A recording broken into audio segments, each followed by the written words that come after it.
Hi, this is Gayle with BERNINA of Naperville, and fall is just around the corner since it is October.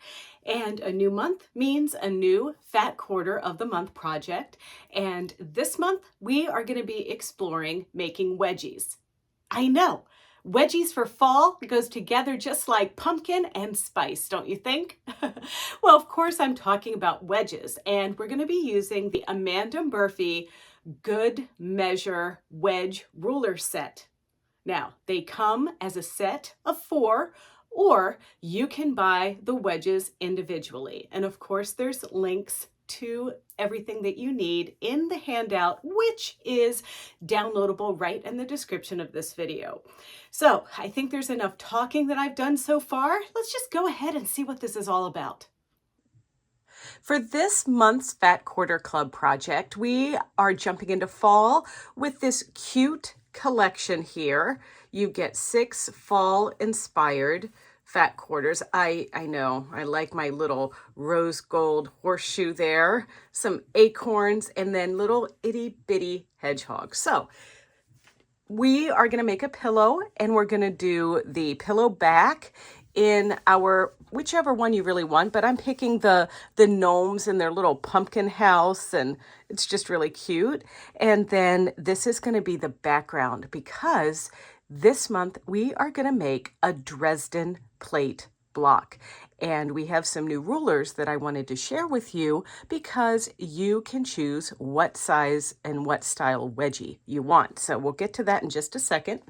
But here, if we want to see some of these other fabrics a little bit more up close, there are the acorns, the hedgehogs, some fall sayings, and then finally some more little mushroom, squash, and pumpkin. So that's the fabric.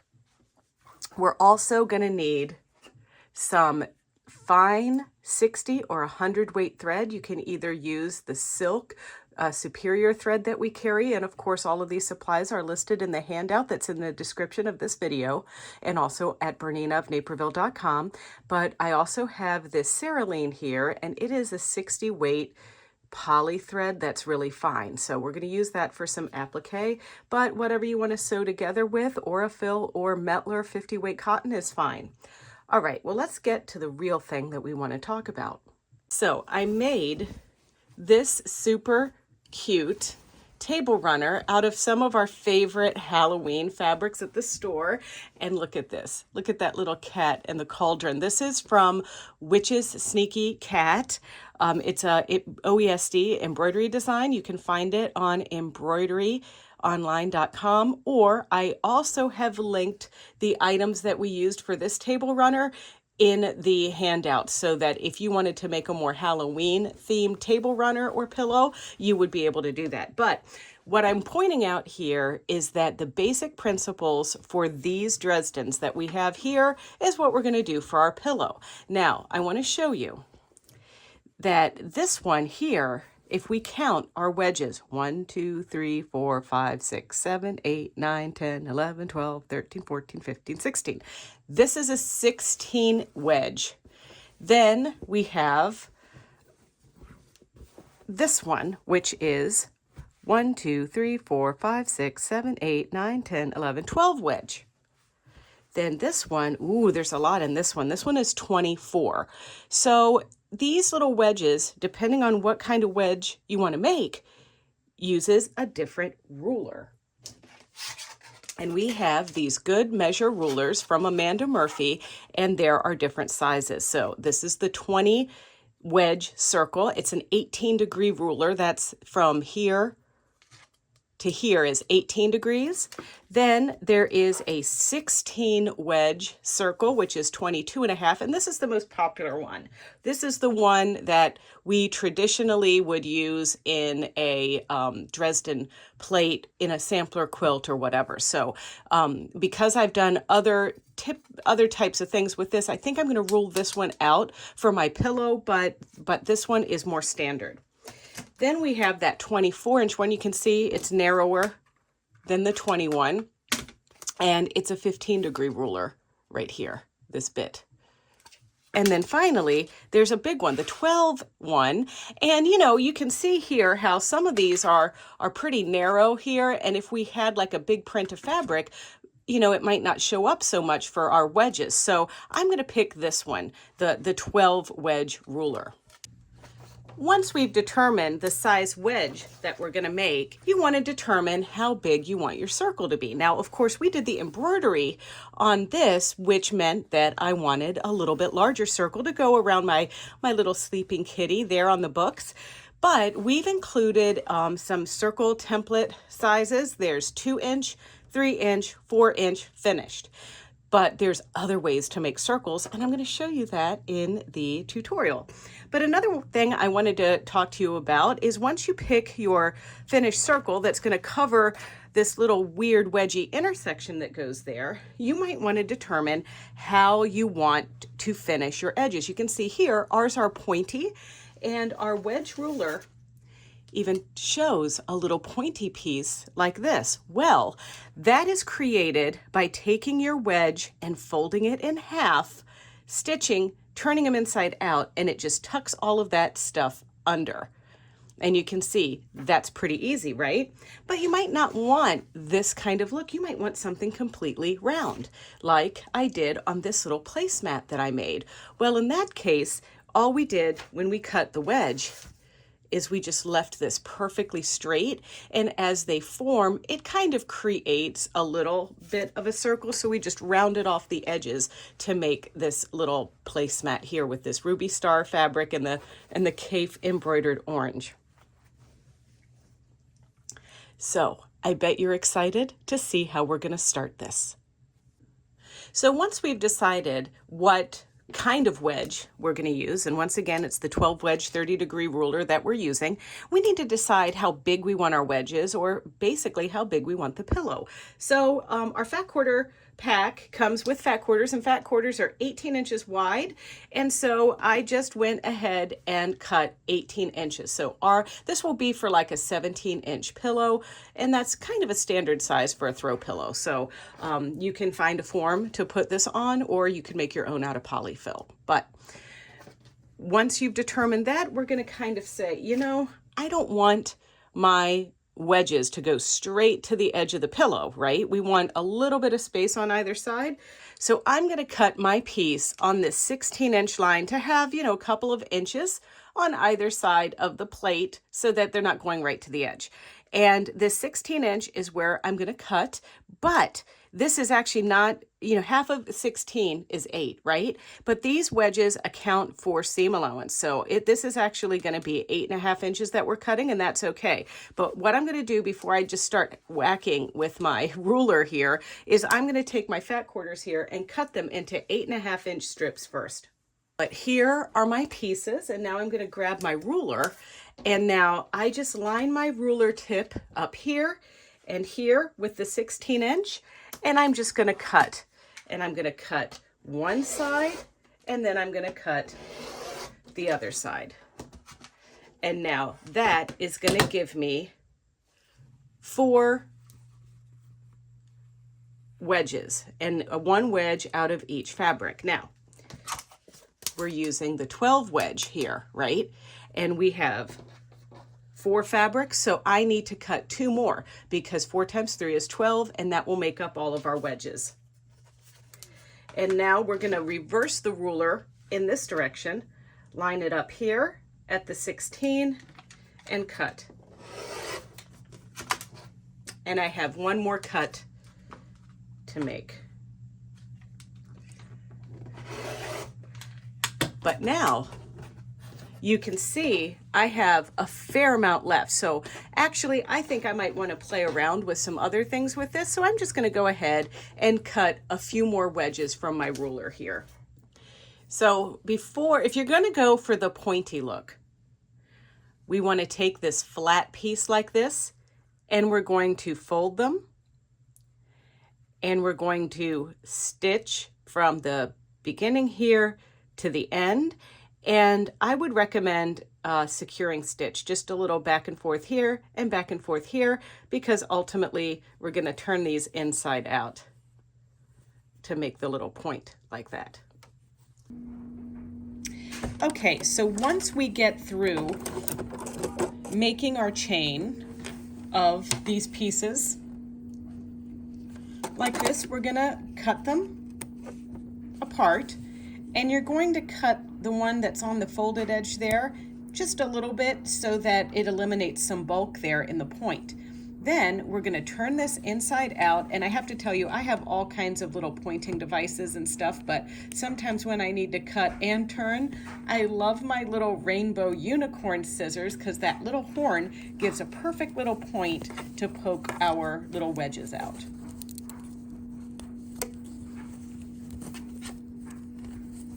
And just gently push that tip.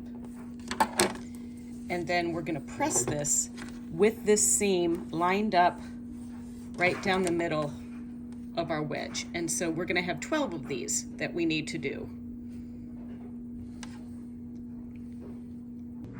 So as I'm taking this piece, right, I don't care if I'm ironing it open or whatever, we can just let it go to one side, but we're going to press our little tip just like that. And that point should be nice and centered. And then just keep repeating this. And then at this point, I like to start lining up my wedges as I press to see what like configuration I want to put them in when I sew them together. Let's see. What looks more appealing, do you think? I think I'll do them like this. So I'll have 3 sets of these.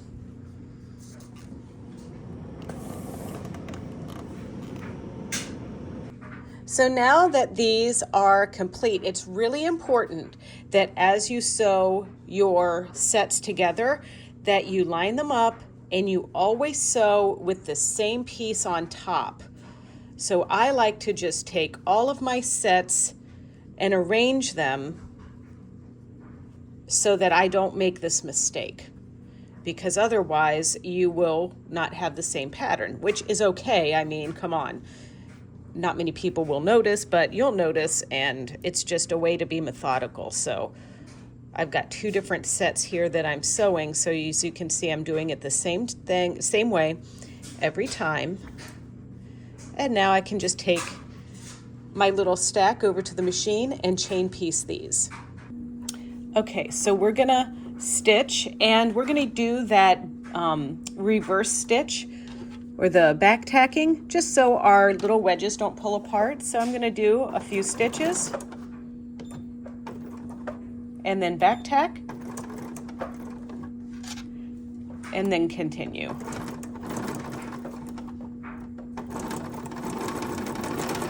And you'll notice that I'm using the 37D. Well, I like this one for this project because it helps feed this bias through, because you can see here, this isn't on the grain, this is on the bias. And when I line this up, it helps grab it just a little bit. So I'm gonna go my few little stitches in, reverse, and forward. And then you just want to make sure that the edge of this consistently stays down the side of your foot, because it's our tendency to kind of just wiggle it like this as we sew, and then we won't have a flat plate. It'll be either look like a lampshade or something like that. So you don't want that. You want to keep running this down that edge of that presser foot like that. And you'll notice that I'm not back stitching at the bottom. And that's because we're going to cover that bottom piece with our circle, whichever size we choose. And we don't need to, because we're going to cut the bulk out from under that circle once we put our entire plate together.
All right, so we can start trimming our wedges apart, and we're gonna press our seams open.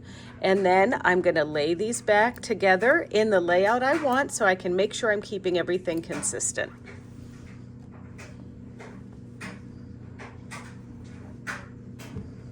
I'm just gonna use these fingernails here to open up that seam. Give it a little bit of steam, not too much. There's a set.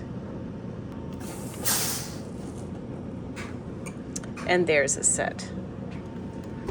Okay, so then just final, we're going to put this on top of there, this one on top of there, this one on top of there, and then we're gonna stitch down that right side on each of these pieces.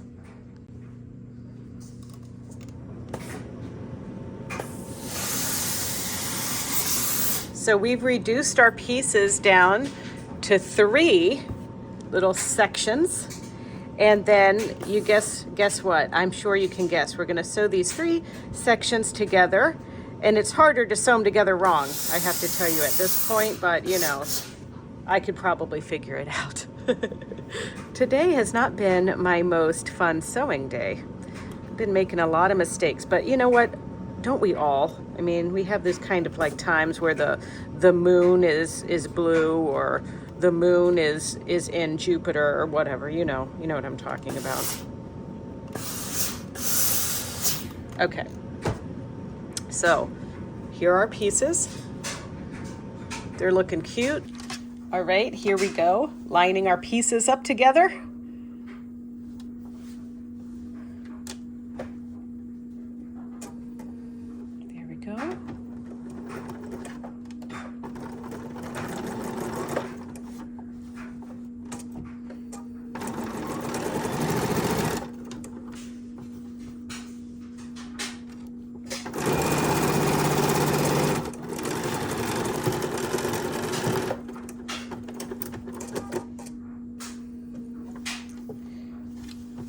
Okay, so we've got this, and now we've got like this weird little wedge here. You could actually try to do a Y seam here. It doesn't matter. It doesn't matter how ugly this is down here. But you could go ahead, instead of sewing all the way like we did, we could just cut into that. I think that's about a 1/2 inch. That's all we need. And now I'm going to stitch this.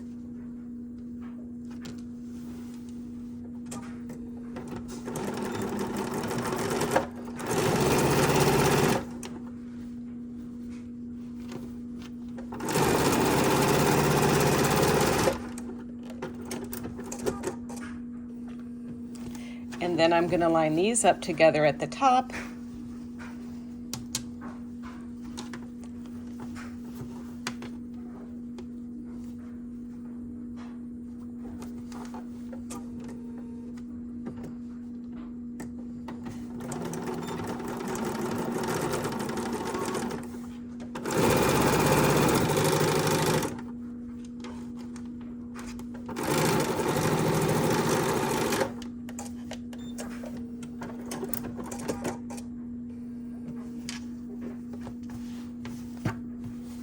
And there is our little plate.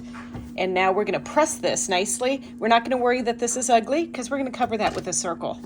Don't mind the ugliness here because we're going to cover it. And these are my little templates I made for you. And so, you know, if you want, you can just pick one of these sizes.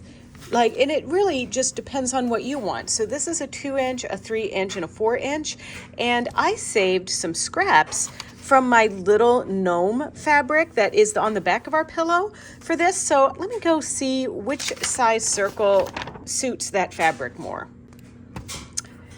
You know, if you have the ruler work every circle from Amanda Murphy, those also make for fantastic hard templates that you could rotary cut around with a small rotary cutter. Just like, you know, I know that they're templates for ruler working, but sometimes, you know, it's nice to have tools that are multi-purposed, right? Okay, so I don't have a very big strip, and I think that 3 inches is not gonna get me you know, something centered in here as nicely as I'd like. Plus, I need to leave a little bit of seam allowance around this because you're going to cut your template to size, but then you're going to leave a little bit around this piece. Like, we're going to actually be tracing this with a water-soluble pen. So I just want to find, like, looks like my little dude is too big for it unless I wanted to just put his little face in there. I think that's an option. Also, maybe the pumpkin, but I wouldn't be able to get the little stovepipe coming out, or I might even decide to do these little pumpkins like this. So it's just a matter of what you would want. You might not even pick this one for your center. You might want to take one of these other designs, and that's fine. So I am just gonna, I think I'm gonna do my little gnome face and head there, like that. Another thing that you might consider if you wanted to make a bigger circle is you can actually use your circular embroidery attachment for this. And remember when we made our little pie runner? Well, you would just kind of decide what your radius is going to be for the circle. I'm going to actually, this is going to be my sewing line, and I'm actually going to just lay a piece of just whatever thin interfacing back here, like a poly mesh stabilizer, and stitch on this line. So you can see this is relatively sheer. This is poly mesh cutaway stabilizer. We use this in machine embroidery when we want to maybe do a lightweight t-shirt or something that, you know, we need to leave the stabilizer in, but we want it to be light and sheer. So I don't have to really trace my design onto this because my circle, because we can see right through it. So what I do want to do though is just eliminate some of the bulk by cutting my circle out of here roughly, and then I'm just going to take about the same size of this and cut. And so at this point I'm going to switch the foot on my machine to my number 20 foot, and I'm going to just stitch around here, and then this ultimately is going to become a little applique piece that we're going to put right there in the center. So let's go over to the machine. All right, I'm gonna have my 20D foot on, which means I have to make sure I engage my dual feed, and I'm still using my number 1 straight stitch. I zoom in here, I think you'll see what's gonna happen is I'm just gonna stitch on that blue line around my gnome.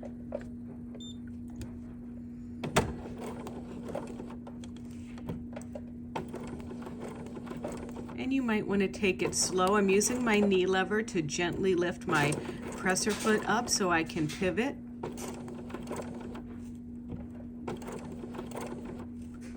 And I'm pivoting about every 2 stitches.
So once that's done, we're going to trim really close, leaving about 1/8 of an inch away from our stitch line.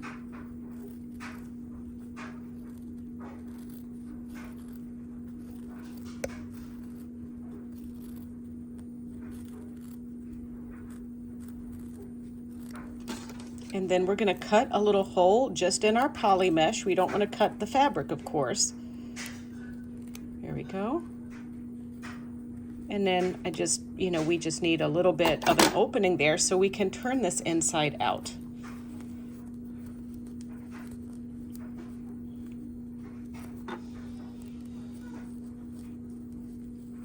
Okay. And then, once again, using our magical unicorn scissors, I'm going to turn this inside out, smoothing those edges. And then I'll press it over at the iron, and I'll have our center.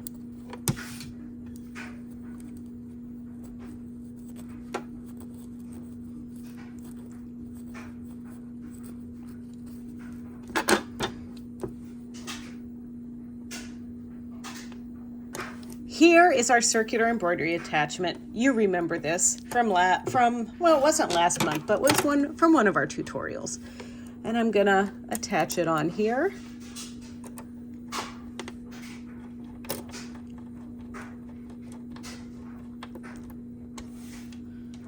And then this is our radius here. And our radius for this, we can also do a 2-inch radius. So this is about 1 inch to the needle right here. So I'm gonna just slip off our little protector, and I'm gonna make the same thing, only this time using our circular embroidery attachment. Okay, so using the circular embroidery attachment is really nice because it's gonna allow us to get a perfect circle, whereas when I trim the template, whereas when I trace the template, I might not be tracing it perfect. I may not have cut out that template perfectly. There's a lot of target of opportunity there to mess up. So this way I can kind of play around a little bit. And then also I noticed that I can get just a little bit more over. So I'm gonna move my piece over one little notch there so I can get more of my pumpkin in here. So straight stitch, nothing special. I'm gonna lower my presser foot, and then I'm gonna allow this material to pivot. I don't want this to be too tight. And I'm gonna allow that to pivot right on my little piece here.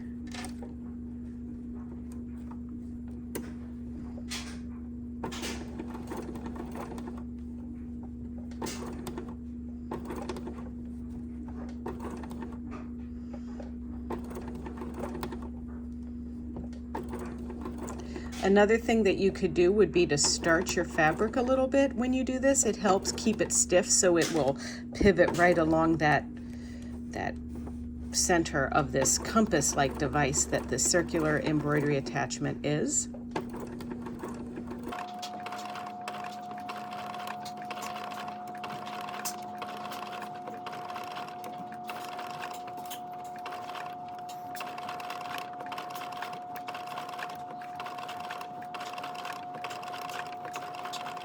It's always a great sign when you end exactly where you started. So we'll take this off, and we're gonna trim everything around here so it's nice and pretty, about 1/8 of an inch. Okay, that's adorable. I love it. I probably could have centered it a little better, but I still love it. So if you bought one of these the last time we used it, use it again, because we like to use our tools for more than one thing. But this is also available in the description of this YouTube video. You're going to see a link to a interactive PDF, and in that PDF there'll be a link to our circular embroidery attachment. So on this one, that is the 12 wedge one that goes together in thirds, it does create, as you saw in our video when we sewed our wedges together, a weird situation when you're sewing those last 3 pieces. So if you know that you're going to have like a certain size circle or whatever, you could actually cut your original strips. You know how we did them at 8.5 inches? Well, you could actually cut them smaller depending on how big that center circle is going to be, and then your wedges will go together much easier. So for this one, and you can see here on this one, we didn't do our little corners on here. We kept it relatively flat. I went ahead and cut a 6-inch strip and then cut my wedges by lining everything up with the 16 piece like this. So it's actually not going all the way to the tip of the ruler, but that's okay to do as well. I just wanted to let you know that's an easy way to eliminate bulk and to save a little bit on how wide you have to cut the strips of your material. All right, so there's our little gnome and there's our pumpkin. And I have to tell you, I think the circle is better looking with our circular embroidery attachment, that's for sure. So that one wins. So I'm gonna put this guy right there, and then we're gonna switch to our thin thread. I'm gonna use the Cerulean 60 weight thread, and I'm gonna do a tiny little blind hem stitch to sew our center on our Dresden plate. So on my machine, I have a quilting stitch, and it is 1331, and it is pre-programmed to be a super tiny little stitch. So I just keep everything the same, the default settings with the stitch, but then I move my needle position all the way to the right. And then you know how much I love my little glue sticks here. So all I want to do is just put a little bit of glue just in the center here, just so it doesn't wiggle around too much, to hold my little circle in place like that. All right, so now I'm going to use my knee lever to line this up in place. And now when the needle swings to the left, it's going to just go right down into my circle material. And then when it swings to the right, it goes off the edge and down into my plate. So we're just going to go all the way around just like this. And if we need, we lift with our knee lever to pivot just a little bit.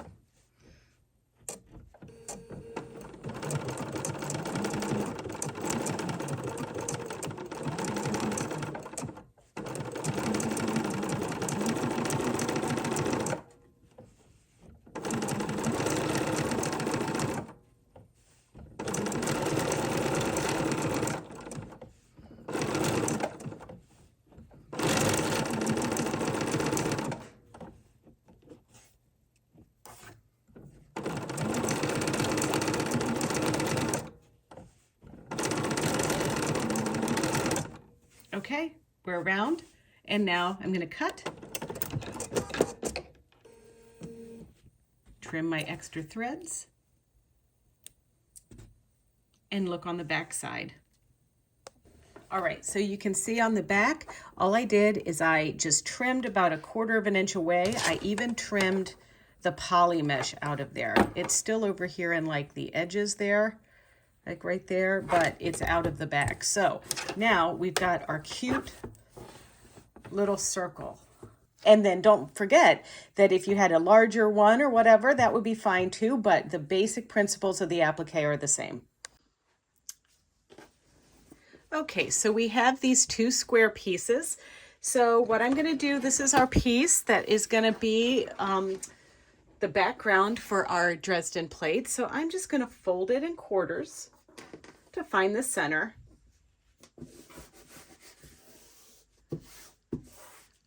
Just like that. And then open it up and place our piece in the center. All right, so here's our little piece. I've got it centered just there. I kind of, wanted to position it so I have equal distance around my plate. And so now it's just back to the machine with that same little tiny blind hem stitch, the number 20D, the Cerulean thread, and we're just going to applique all around this piece here. Okay, so for our pillow, I needed to make the decision, do I want to just hand stitch it together over a form? But that's not practical because I spill things a lot. So I want to be able to take the cover off. So what I did is I went ahead and put the back side of the pillow on, and I used a 1/2 inch seam allowance and sewed 2 inches in and back tacked, 2 inches in and back tacked. And then I folded my pillow piece, my front part of my pillow, over a 1/2 inch like this.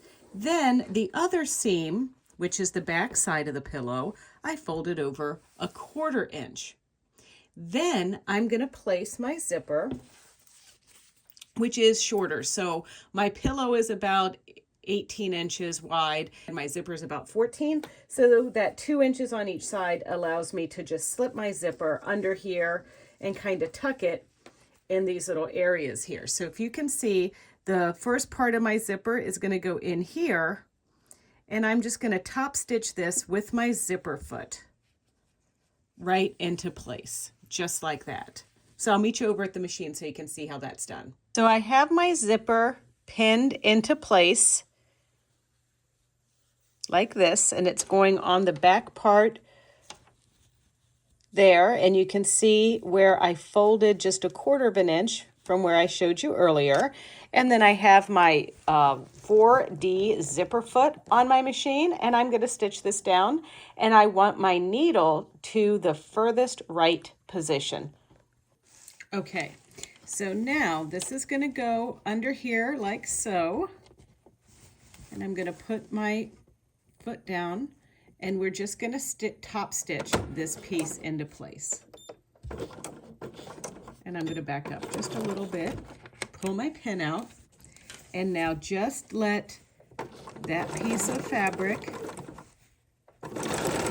be right next to that zipper, just like this.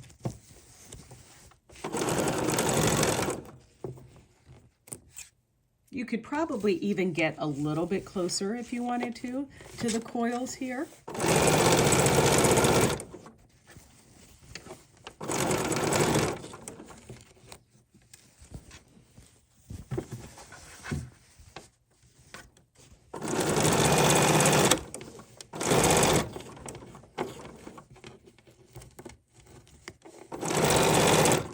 All right, I'm getting all the way down to the end. I'm going to sew all the way down,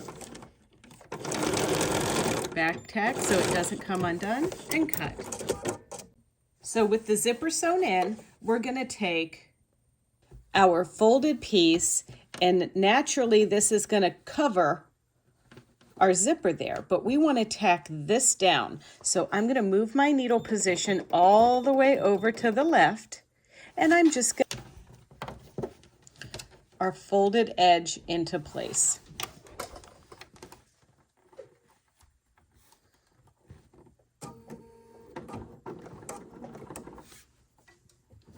And I'm going to pull the zipper down temporarily. There we go, perfect.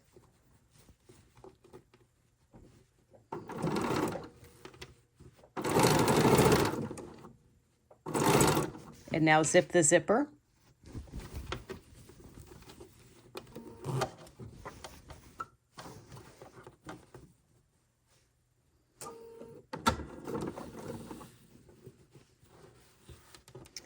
And we're leaving about 1/8 of an inch away from the edge here as we stitch this down.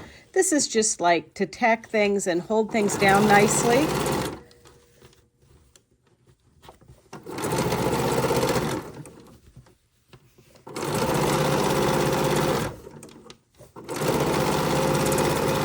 All right, I'm not going to bother back tacking or anything. Okay, I've attached a seam guide, and I'm moving my needle all the way over to the right again. And this time, all right, I want my zipper to stitch. I want this top stitching to be about whatever this is away. It's just slightly less than 1/2 an inch, so I attached my guide at that distance. But I don't want to do top stitching all the way down. I want to start just where the opening of the zipper would be. So I am just going to lower my needle with my hand wheel just about there, making sure I'm not hitting any metal bits of the zipper. And I'm going to lift my presser foot and turn. And I'm going to stitch like a few stitches forward.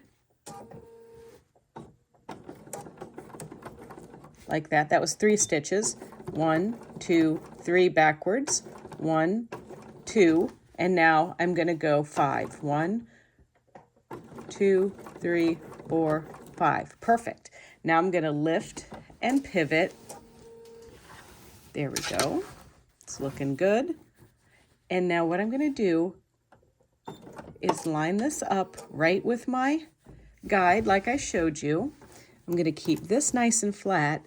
And now, let me just trim this little thread here. There we go. And now I'm going to stitch. Keeping this lined up right with that guide.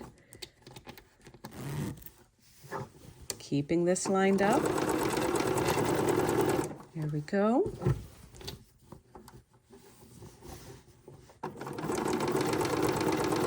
And now I'm going to stop.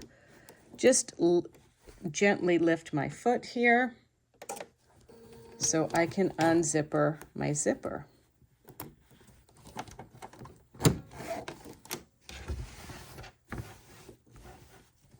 Okay.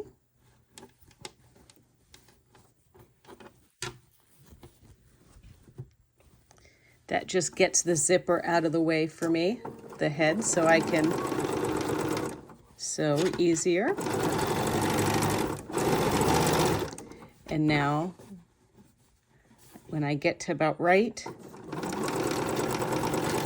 there, I'm going to stop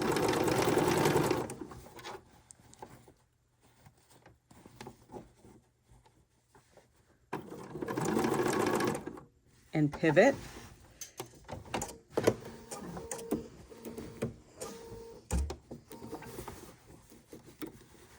And stitch in like I did when I started.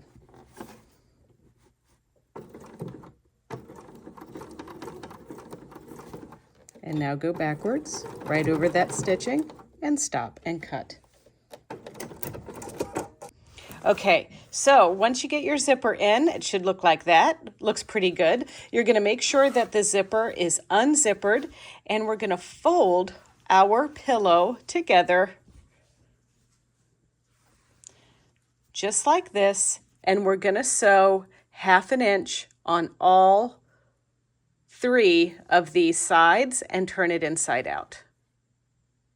Okay, that was a quick trip to the serger and to the sewing machine because I stitched, then I serged around so that if I do have to wash this, it's not going to unravel in the wash. So let's turn it inside out.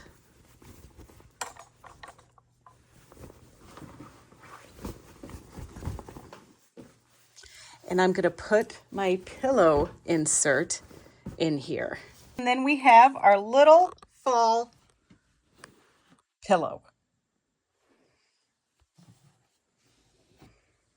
What do you think? Are you going to make a little pillow like this one? You know, you could also do that rounded corner rather than the points if you wanted, or you can just do a totally different project. But I hope you enjoyed using a new tool and you will spice up your fall with a new project. So thank you for watching. And don't forget that if you want to join the Fat Quarter Club, it's easy. You just go to our BERNINAofNaperville.com website, search Fat Quarter Club, and there you can make your purchase. Now, there is no obligation to do this every month. You're going to get sent an invoice, but we won't send you or charge you anything unless you go ahead and pay for your invoice every month. So it could be one and done, or you can continue to have fun with us every month. If you want to see more videos like this one, don't forget to check out our BERNINA of Naperville YouTube channel. It's easy. It's youtube.com/BERNINA of Naperville, and there you can like, comment, and subscribe. Thanks for watching.